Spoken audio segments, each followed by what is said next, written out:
بسم اللہ الرحمن الرحیم۔ انس رضی اللہ عنہ سے روایت ہے کہ نبی صلی اللہ علیہ وسلم نے فرمایا، کوئی نبی مبعوث نہیں ہوا مگر یہ کہ اس نے اپنی امت کو جھوٹے اور یک چشم دجال سے ضرور خبردار کیا ہے۔ چنانچہ تم بھی اس سے پوری طرح خبردار رہو۔ جان رکھو کہ وہ بائیں آنکھ سے اندھا ہے، اس پر ایک موٹی جلی ہے، اور تمہارا پروردگار جس کی ہستی بڑی بابرکت اور بلند و برتر ہے یک چشم نہیں ہے۔ دجال کی دونوں آنکھوں کے مابین کافر لکھا ہوا ہے۔ جو نبی بھی مبعوث ہوا اس نے اپنی امت کو جھوٹے یک چشم سے ضرور خبردار کیا ہے۔ آگاہ رہو وہ یک چشم ہے جبکہ تمہارا رب یک چشم نہیں ہے، اور یہ بھی کہ اس کی دونوں آنکھوں کے درمیان لفظ کافر لکھا ہوا ہے جسے ہر صاحب ایمان پڑھ لے گا، چاہے وہ ان پڑھ ہو یا پڑھا لکھا ہو۔ ناظرین، اس روایت میں دجال سے متعلق جتنی چیزیں بیان ہوئی ہیں ان کی تفصیلات ویڈیو کے پارٹ 2 میں دیکھی جا سکتی ہیں، لیکن اس روایت میں یہ بھی ذکر ہوا ہے کہ ہر پیغمبر نے اپنی امت کو خبردار کیا ہے، تو اس کے شواہد یہود و نصارہ دونوں کے ہاں دیکھے جا سکتے ہیں۔ چنانچہ اینٹی کرائسٹ یا دجال کا ذکر دونوں کی مذہبی روایت میں اسی کثرت سے ہوا ہے جس طرح یہ مسلمانوں کے مذہبی لٹریچر میں ہے۔ مزید تفصیلات جاننے کے لیے دائرۃ المعارف برطانیہ کا مضمون اینٹی کرائسٹ دیکھا جا سکتا ہے۔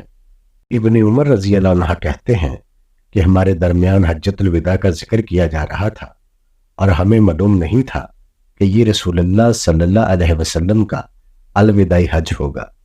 پھر جب اس کا موقع آیا اور آپ حجۃ الوداع میں تھے تو آپ نے خطبہ دیا جس میں آپ نے اللہ کی حمد و ثنا فرمائی، پھر یک چشم دجال کا ذکر کیا اور اس کی تفصیلات بیان کرتے ہوئے فرمایا، اللہ تعالیٰ نے جو نبی بھی مبعوث کیا ہے اس نے اپنی امت کو اس سے لازماً خبردار کیا۔ بلا شبہ نوح علیہ السلام نے بھی اس سے اپنی امت کو خبردار کیا تھا، اور ان کے بعد کہ تمام انبیاء علیہم السلام بھی اس طرح خبردار کرتے رہے ہیں، وہ یقیناً تم میں ظاہر ہوگا۔ آگاہ رہو کہ اس کی کوئی چیز اب تم سے چھپی ہوئی نہیں رہ گئی۔ چنانچہ یہ بات بھی تم پر مخفی نہ رہے کہ وہ دائیں آنکھ سے اندھا ہے اور وہ آنکھ گویا انگور کا پھولا ہوا دانہ ہے، سو تم پر بالکل مخفی نہ رہے کہ تمہارا رب یک چشم نہیں ہے۔ آگاہ رہو کہ دجال کی کوئی چیز اب تم سے چھپی ہوئی نہیں رہ گئی، سو تم پر بالکل مخفی نہ رہے کہ تمہارا رب یک چشم نہیں ہے۔ سیدہ عائشہ رضی اللہ عنہا سے روایت ہے، وہ کہتی ہیں کہ ایک یہودی عورت میرے دروازے پر آئی، پھر کھانا مانگتے ہوئے کہنے لگی، اللہ تم لوگوں کو دجال سے اپنی پناہ میں رکھے اور عذاب قبر کی آزمائش سے بھی، مجھے کھانے کو کچھ دے۔ سیدہ کہتی ہیں کہ میں نے اس کی یہ بات سنی تو اس عورت کو اپنے پاس روک لیا، یہاں تک کہ رسول اللہ صلی اللہ علیہ وسلم تشریف لے آئے۔ میں نے عرض کیا، اے اللہ کے رسول، یہ یہودی عورت کیا کہہ رہی ہے؟ آپ نے پوچھا کیا کہہ رہی ہے؟ میں نے کہا یہ کہہ رہی ہے کہ اللہ تمہیں دجال کی آزمائش سے اپنی پناہ میں رکھے اور عذاب قبر کی آزمائش سے بھی۔ سیدہ عائشہ کا بیان ہے کہ رسول اللہ صلی اللہ علیہ وسلم نے یہ سنا تو آپ کھڑے ہو گئے، پھر آپ نے اپنے ہاتھ اٹھائے اور انہیں پھیلا کر دجال کی آزمائش اور عذاب قبر کی آزمائش سے اللہ کی پناہ مانگنے لگے۔ اس کے بعد فرمایا، فتنہ دجال کا معاملہ تو یہ ہے کہ کوئی نبی ایسا نہیں گزرا جس نے اپنی امت کو اس سے خبردار نہ کیا ہو، لہٰذا میں بھی اس کے بارے میں تم لوگوں کو اس درجے میں متنبع کروں گا کہ کسی نبی نے اپنی امت کو نہ کیا ہوگا۔ یاد رکھو وہ ایک آنکھ سے اندھا ہے اور اللہ تعالیٰ ایسا نہیں ہو سکتا۔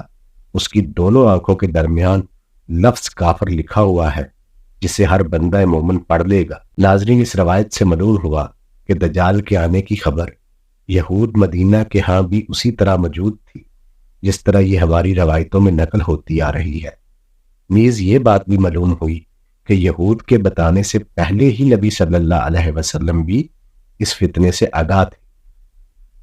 حذیفہ رضی اللہ عنہ کا بیان ہے کہ رسول اللہ صلی اللہ علیہ وسلم کے سامنے دجال کا ذکر ہوا تو آپ نے فرمایا، مجھے تمہارے حق میں دجال کے فتنے سے زیادہ اس فتنے کا اندیشہ ہے جو تمہارے ہی بعض لوگ تمہارے لیے پیدا کر دیں گے، لہٰذا جو شخص بھی دجال کے فتنے سے پہلے کہ اس فتنے سے بچ گیا وہ فتنہ دجال سے بھی بچ جائے گا۔ یاد رکھو یہ دنیا جب سے بنی ہے ہر چھوٹا بڑا فتنہ دجال کے فتنے سے کم تر ہی ہے۔ ناظرین، اس روایت میں جس فتنے کی طرف اشارہ کیا گیا ہے اس سے بچنے کے لیے رسول اللہ صلی اللہ علیہ وسلم نے فرمایا، اپنے اپنے امام کی دعوت لے کر اٹھنے والے سب گروہوں سے الگ رہو۔ مدعا یہ ہے کہ دجال کے فتنے سے بھی اگر بچنا چاہتے ہو تو اپنی تربیت اسی رویے کے لیے کرتے رہو۔